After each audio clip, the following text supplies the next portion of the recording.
अब जो टॉपिक है वो लास्ट टॉपिक है जिसका नाम है हेपेटिक ट्यूमर। हेपेटिक मतलब लीवर होता है और ट्यूमर मतलब लेसन। ये दो तरह का होता है, बेनाइन और मैलिग्नेंट। बेनाइन जो किसी एक पार्टिकुलर जगह में हुआ है, दूसरे जगह को इन्फेक्ट नहीं कर रहा है, लेकिन मैलिग्नेंट में अपने तो इन्फेक्ट हुआ ही है, साथ में दूसरे ऑर्गन में भी जाके इन्फेक्शन फैला रहा है। बेनाइन जो होता है मेनली नॉन कैंसरस होता है। तो मोस्ट कॉमन अगर बेनाइन लेसन पूछे लीवर का तो क्या होगा, कैवर्नस हेमएंजियोमा। ये मेनली किसको अफेक्ट करता है, तो ब्लड वेसल के इंडोथेलियल सेल को। अगर इसके हिस्टोलॉजी में जाएं, कैवर्नस हेमएंजियोमा के हिस्टोलॉजी में जाएं तो इसमें क्या देखने को मिलेगा कि वो बहुत सारा वेस्कुलर स्पेस बनाता है, मतलब कि ब्लड वेसल्स के बीच में बहुत बड़ा बड़ा स्पेस बनाता है, जैसे केप्स में स्पेस होता है ना, ओ से। तो इसीलिए इसका नाम क्या रखा गया, कैवर्नस रखा गया। ठीक है, और देखिए नाम से ही क्या लग रहा है, हेम एंजियोमा। हेम मतलब क्या हो जाएगा, ब्लड वेसल में जो ये क्या हुआ, ओमा। ओमा मतलब बेनाइन कैंसर हुआ है। ठीक है, इसमें क्या होता है ना, ब्लड जो है वो स्ट्रेट ट्यूब के जाने के बजाय जिग जैग पाथ में, ऐसे पता है हमारा जो ब्लड है इस तरह से जाता है, लेकिन इसमें क्या होगा, इस तरह से, इस तरह से, इस तरह से, इस तरह से जाएगा, जिग जैग पाथवे में जाएगा। ठीक है, मोस्ट पेशेंट जो होते हैं ना उनमें स्मॉल लेसन देखने को मिलता है, मतलब कि अगर लेसन लेस देन 1.5 सेंटीमीटर रहा तो कोई भी सिम्टम नहीं दिखेगा, लेकिन अगर ग्रेटर देन 1.5 सेंटीमीटर रहा तो सिम्टम डेवलप्ड होगा और हमारा जो ब्लड वेसल है वो रप्चर कर जाएगा और उससे ब्लीडिंग होने की संभावनाएं हैं। अगर डायग्नोसिस करते हैं तो डायग्नोसिस में हम क्या देखेंगे, अल्ट्रासाउंड करेंगे, सीटी स्कैन करेंगे और एमआरआई करेंगे। ठीक है, चलिए अब जो दूसरा पढ़ने को है उसको कहते हैं लीवर सेल एडिनोमा, जिसको हम क्या कहते हैं, हेपेटिक एडिनोमा। ये रेयर केस है, मेनली यंग फीमेल में देखने को मिलता है और वो भी जो ओरल कॉन्ट्रासेप्टिव यूज करते हैं। इसमें अगर सेल का माइक्रोस्कोपी करेंगे ना तो इसमें क्लियर साइटोप्लाज्म देखने को मिलेगा और पोर्टल ट्रैक मेनली एब्सेंट होता है। और ये जो हेपेटिक एडिनोमा है ये लीवर के कहाँ देखने को मिलता है, तो लीवर के एपिथेलियल सेल में देखने को मिलता है। ठीक है, ये मेनली क्या है, तो ये इनलार्ज होता है, इसमें जो लीवर होता है वो इनलार्ज होता है, नॉन फंक्शनल होता है। ठीक है, इसमें ज़्यादा अमाउंट ऑफ ग्लाइकोजन और लिपिड देखिएगा। टिश्यू जो होता है वो मेनली हाईली वेस्कुलाइज्ड होता है। जो हेपेटिक एडिनोमा है इसमें जो टिश्यू है उसके चारों तरफ बहुत ज़्यादा ब्लड वेसल्स होते हैं। बाइल डक्ट और पोर्टल एरिया दोनों मिसिंग होता है। ठीक है, अगर आप इसका मैकेनिकल फंक्शन देखिएगा तो ये क्या है, इसका मेनली मैकेनिकल फंक्शन अननोन है, लेकिन ये मेनली एसोसिएटेड होता है एस्ट्रोजन, जैसे कि ओरल कॉन्ट्रासेप्टिव, एनाबॉलिक स्टेरॉयड। जो डोज होता है ना ओरल कॉन्ट्रासेप्टिव का वो डायरेक्टली प्रोपोर्शनल होता है किससे, तो सीवियरिटी या लेवल ऑफ एडिनोमा से। ठीक है, लेकिन मान लीजिए कि कोई बहुत ज़्यादा ओरल कॉन्ट्रासेप्टिव यूज कर रहा है तो उसमें क्या होगा, मेनली जो एस्ट्रोजन है वो क्या हो जाएंगे, उसके लेवल हाई हो जाएंगे, जिसके कारण एडिनोमा के चांसेस ज़्यादा हो जाते हैं। ठीक है, may be also with genetic predisposition. ये जो हमारा लीवर सेल एडिनोमा है ये हमारा जेनेटिक के कारण भी हो सकता है, जैसे कि ग्लाइकोजन स्टोरेज के कारण। क्या, ग्लाइकोजेन STORAG स्टोरेज के कारण, जिसमें मेनली किस डिजीज में देखते हैं, बोन जियरकी डिजीज में देखने को मिलता है। ठीक है, इसमें जो पेशेंट है ना उसमें liver cell can't generate glucose from glycogen. जो हमारा बोन जियरकी डिजीज है ना इसमें जो हमारा लीवर है ना ग्लाइकोजन से दोबारा ग्लूकोज में बदल नहीं पाता है, जिससे हम ये जानते हैं कि ये हमारा कॉजेज होता है हेपेटिक एडिनोमा का वो अभी तक क्लियर नहीं है। कौन कौन से कॉम्प्लिकेशंस देखने को मिलेंगे, अभी बताया था, ये कंटिन्यू रहेगा तो क्या होगा, रप्चर और ब्लीडिंग हो जाएंगे। ठीक है, और मेनली ये कब होता है, तो प्रेगनेंसी के टाइम में। पेशेंट जो ओरल कंट्रासेप्टिव यूज कर रहे हैं वो अगर कम करेंगे तो हमारा एडिनोमा कम होगा, अगर ज़्यादा करेंगे तो एडिनोमा ज़्यादा होगा। और complications patient with von Gierke disease. ठीक है, यहाँ तक समझने में कोई प्रॉब्लम नहीं है। चलिए एक और आपको पढ़ने को मिलेगा, फोकल नोडुलर हाइपरप्लेसिया जो अभी ऊपर पढ़ा था ना, वो भी क्या है, तो बेनाइन हेपेटिक ट्यूमर है। ये मेनली नाम से ही देखिए फोकल किसी एक जगह लोकल एरिया एग्रीगेट हो जाता है और वहाँ पर सेल क्या होते हैं, रेपिडली डिवाइड करते हैं। ये मेनली मोस्ट कॉमन होता है नन ब्लड वेसल्स में, मतलब कि ये ब्लड वेसल में नहीं, नन ब्लड वेसल में ज़्यादा कॉमन होता है।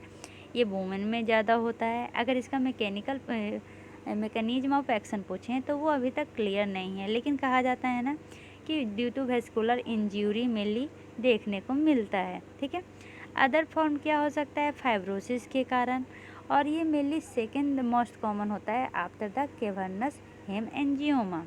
ठीक है, इसमें मेनली क्या इफेक्ट होता है, तो इसमें जो हमारा सेंट्रलाइज ब्लड वेसल है वो इफेक्ट होते हैं। डायग्नोसिस सीटी स्कैन से मेनली देखेंगे। ट्रीटमेंट तो इसको अपने आप ये अब सही हो जाता है अगर पेनफुल ना हो तो।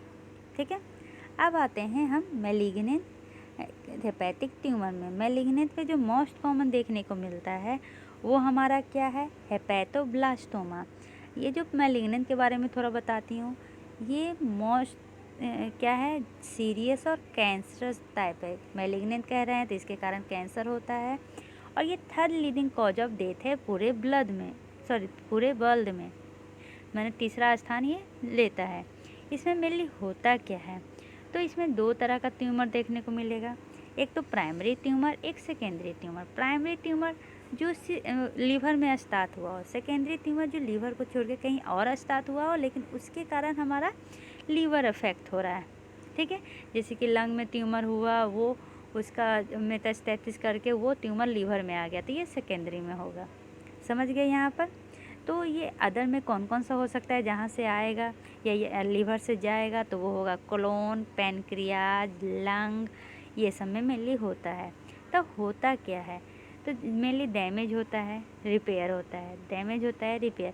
अगर ये कंटिन्यू रहे तो यहाँ पे जेनेटिक क्या हो जाएंगे, धीरे धीरे उसमें म्यूटेशन आ जाएगा, जिसके कारण क्या देखने को मिलेगा, कार्किनोजीनेसिस देखने को मिलेगा। अब कोई डिजीज समझिए जिसके कारण ये हमारा चिरहोसिस हुआ, जैसे कि alcohol hepatitis, haemochromatosis, first degree biliary cirrhosis, alpha 1 antitrypsin deficiency या कोई और।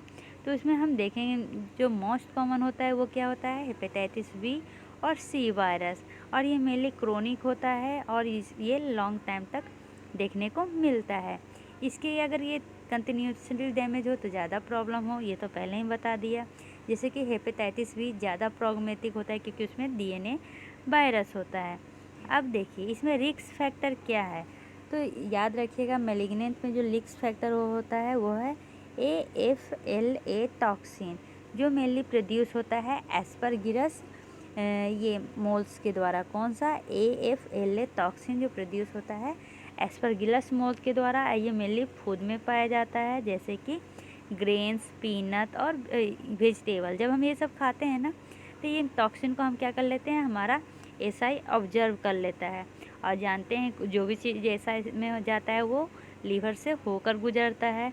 तो यहाँ पर क्या देखने को मिलेगा आपको, अल्फ़ा टॉक्सिन B1। अब ये होता क्या है, तो हमारा हेपेटोसाइट है, लीवर का जो सेल है उसमें अल्फ़ा टॉक्सिन B1 क्या हो जाएगा, मेटाबोलाइज हो जाएगा।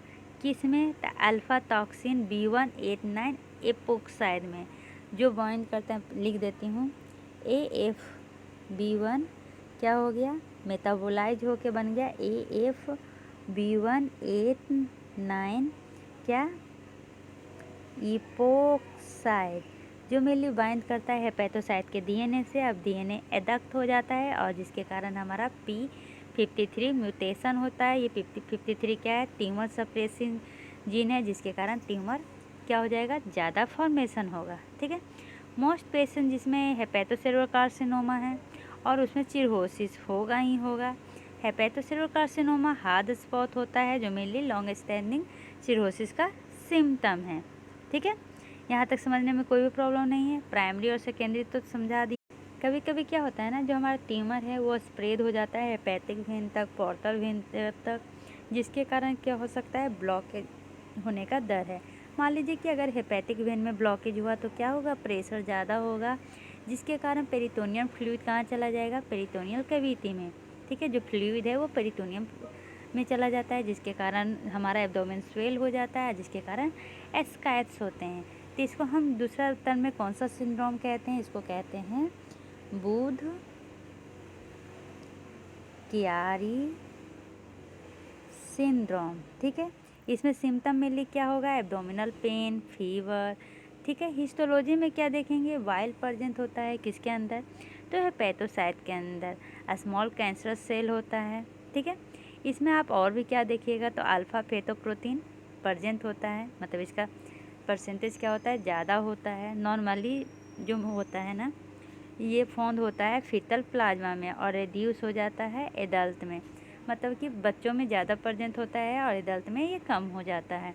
ठीक है, उसके बाद ये क्या करेगा, धीरे धीरे ट्यूमर प्रोड्यूस करेगा, और ट्यूमर प्रोड्यूस करेगा जिसके कारण लीवर एंजाइम जो ALT और GGT है वो मेनली आपको ज़्यादा मिलेगा। ठीक है, इसके और भी क्या क्या देखने को मिलेगा, तो इरिथ्रोपोएटिन जो मेनली कंट्रोल करता है proliferation of RBC, insulin like growth factor जो मेनली क्या करता है, कंट्रोल करता है सेल प्रोफरेशन को, पैराथायराइड हार्मोन, ये सब आपको क्या मिलेंगे, मेनली ब्लड में देखने को मिलेगा। डायग्नोसिस कैसे करेंगे, तो CT scan, ultrasound, angiography. Angiography mainly tumour को शो करता है। ट्रीटमेंट कैसे करेंगे, तो पहले तो जान लीजिए जो ब्लॉकेज है उसको क्या करना पड़ेगा, रिमूव करना पड़ेगा। रेडिएशन, केमोथेरेपी, लिवर ट्रांसप्लांटेशन से करते हैं। अब आते हैं, ये तो अभी तक मैकेनिज्म ट्रीटमेंट हो गया, अब होता कौन कौन सा है, तो हेपेटोब्लास्टोमा मोस्ट कॉमन लिवर ट्यूमर होता है, किसमें, यंग चाइल्ड में, क्या, हेपेटोब्लास्टोमा। इसमें मेनली कौन सा जीन आपको देखने को मिलेगा active, WNT beta canteen signalling pathway का एक्टिवेशन हो जाने के कारण मेनली कार्किजिनोसिस होता है। कार्किजिनोसिस मतलब कैंसर सेल का बनना है। एंजियोसार्कोमा, इसमें मेनली क्या है, तो ये मेनली होता है जब आप पहले कभी vinyl chloride, arsenic vinyl chloride से क्या हो चुके हैं, एक्सपोज हो चुके हैं। और हेपेटोसेलुलर कार्सिनोमा, कोलेंजियो कार्सिनोमा, ये सब के बारे में पढ़ेंगे। सबसे पहले हेपेटोसेलुलर कार्सिनोमा, अगर बच्चों में पूछे मोस्ट कॉमन लीवर ट्यूमर कौन सा है, तो हेपेटोब्लास्टोमा। लेकिन अगर पूछेगा most common primary malignant tumour of the liver कौन सा है, तो वो होगा हेपेटोसेलुलर कार्सिनोमा। ठीक है, हेपेटोसेलुलर कार्सिनोमा ये मेनली अफेक्ट करता है ओल्ड पीपल को, मेल को ज़्यादा अफेक्ट करता है as comparison to female. Risk factor क्या हो सकता है, हेपेटाइटिस B और C जो क्रोनिक हेपाटाइटिस है, अल्कोहल, अल्फा टॉक्सिन अभी बताया था, थायरोसेमिया और हेरिडेटरी हेमोक्रोमेटोसिस, मतलब जो पेरेंट्स से हमारा आया है वो। पैथोजेनेसिस कैसे होगा, तो हम क्या पढ़ रहे हैं,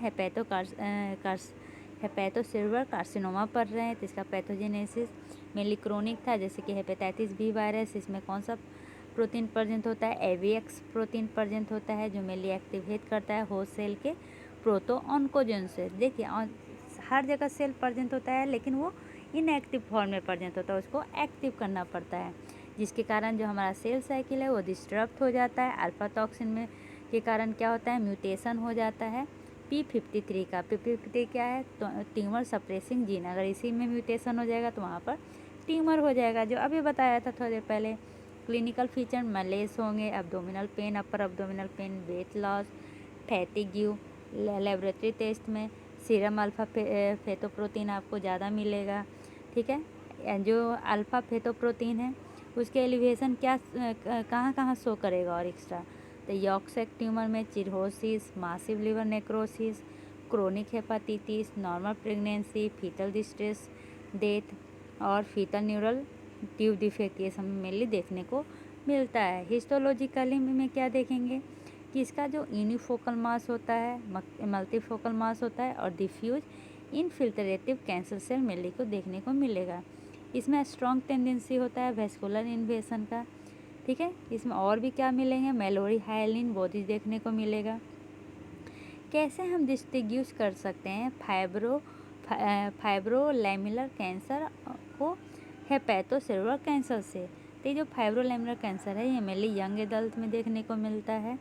फीमेल में ज़्यादा होता है। इसमें हेपेटाइटिस बी वायरस से कोई भी लेना देना नहीं है। इसका बेहतर प्रोग्नोसिस है। इसमें अल्फ़ा फेटोप्रोटीन एलिवेटेड नहीं होते हैं। माइक्रोस्कोपिकली क्या देखा जाएगा तो इसमें डेंस कोलाजन बैंड होते हैं। फाइब्रो लैमेलर क्या होता है, मेनली लेफ्ट लोब में ज़्यादा देखने को मिलता है और ये स्प्रेड करता है लिम्फेटिक रूट के द्वारा। ठीक है, अब देखिए यहाँ पर कुछ ज्ञान की बातें हैं, देख लेते हैं। हेपार 1 जिसको हेपेटोसाइट पैराफिन 1 कहते हैं, ये स्पेसिफिक कहाँ पे होता है तो हेपेटोसाइट का माइटोकॉन्ड्रिया में।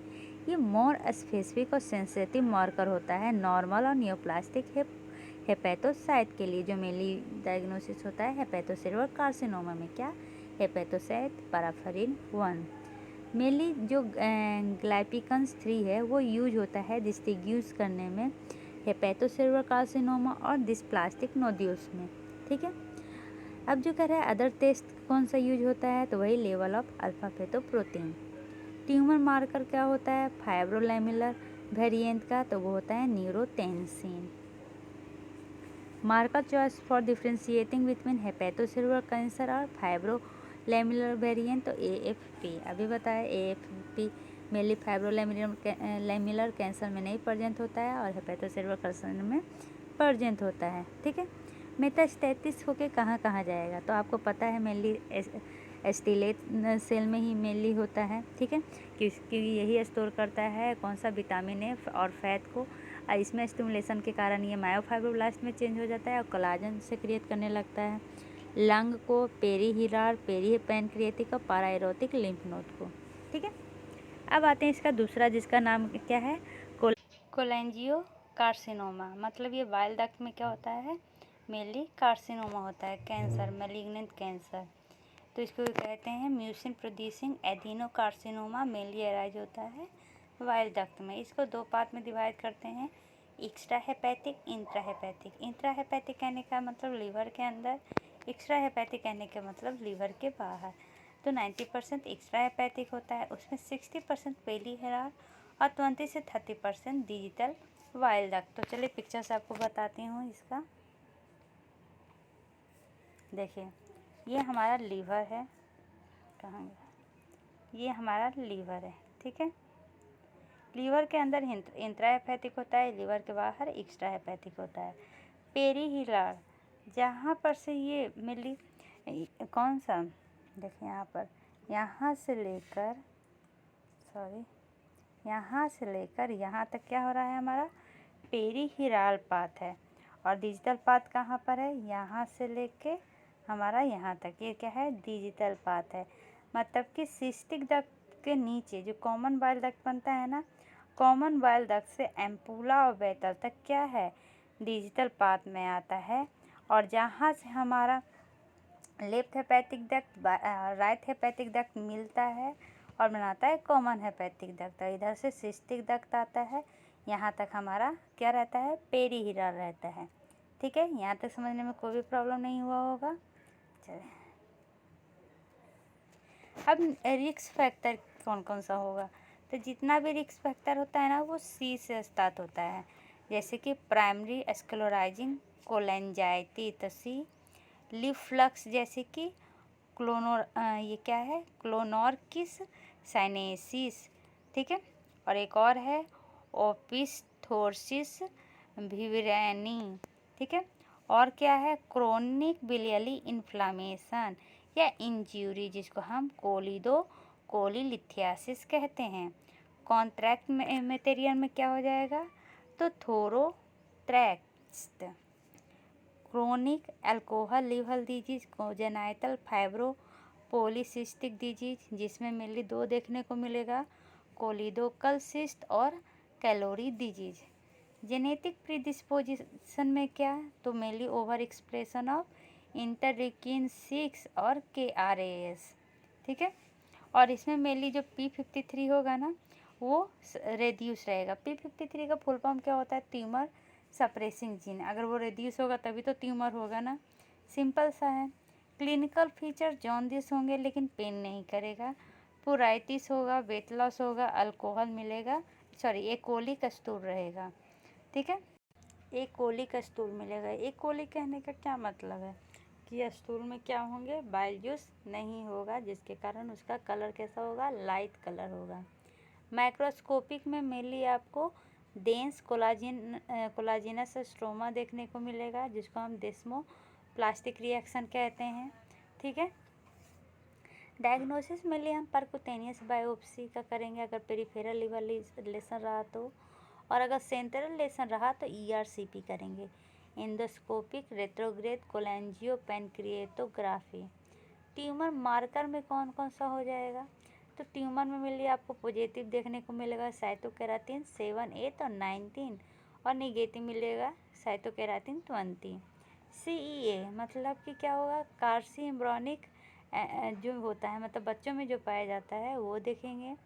CA कार्सिनोमा मतलब कैंसर देखेंगे, कौन सा, 99, और CA 125, लेकिन ये नॉन स्पेसिफिक होता है। मेटास्टैटिस ये कहाँ कहाँ तक स्प्रेड करेगा, तो lung, vertebra, adrenal gland, brain और लिम्फ नोड तक। मेटास्टैटिस ट्यूमर क्या होता है, वो मेनली सेकेंडरी लीवर कैंसर ज़्यादा इसमें कॉमन होता है, और ये प्राइमरी लीवर कैंसर का, इसका मतलब कि कहीं और हुआ है और वहाँ से मेनली हमारे लीवर में ट्यूमर हो रहा है। ठीक है। अगले वीडियो में हम इसके मल्टीपल चॉइस क्वेश्चन जो मेनली सॉल्व है, एक का जो ऑप्शन है उसके बारे में डिस्कस करेंगे कि वो क्यों है, क्यों नहीं है। तब तक के लिए bye bye, take care, see you.